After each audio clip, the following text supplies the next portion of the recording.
আদি অনাদি ধাৰাবাহিকখনৰ আজি নিশা আহিবলগীয়া এপিছডৰ প্ৰমো মুকলি হৈছে।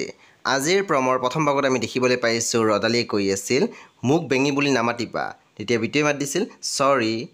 তাৰপিছত আমি প্ৰমত দেখিবলৈ পাইছোঁ অমৰে কৈ আছিল এইখন লোৱাচোন, তেতিয়া মহিলাগৰাকী মাত দিছিল নাই নালাগে, আপুনি এইবোৰনো কিয় কৰি আছে।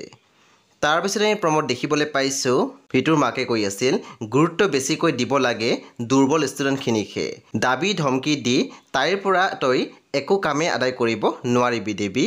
তাৰপিছত আমি প্ৰমত দেখিবলৈ পাইছোঁ ৰদালিয়ে কৈ আছিল স্কুলখনে নহয় তহঁতে বিচাৰ, তেতিয়া লীনাই মাত দিছিল বিচাৰোঁ, তাতে তোৰ প্ৰব্লেমটো ক'ত। প্ৰমৰ একেবাৰে অন্তিম ভাগত আমি দেখিবলৈ পাইছোঁ ভিতুৰ মাকে কৈ আছিল মইতো তোক চিধাই ক'লোহেঁতেন যে মই তাইক মোৰ বোৱাৰী কৰি লৈ যাম। তেতিয়া আমি দেখিবলৈ পাইছোঁ মানুহগৰাকীৰ পিনে দেৱিকাই চাই আছিলে।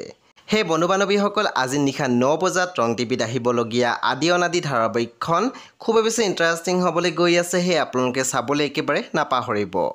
পৰৱৰ্তী আপডেটৰ বাবে আপোনালোকে মোৰ চেনেলটো ছাবস্ক্ৰাইব কৰি কাষত থকা বেল আইকন টিপি দিবলৈ একেবাৰে নাপাহৰিব আৰু প্লিজ আপোনালোকে মোৰ ভিডিঅ' এটা লাইক কৰি দিব।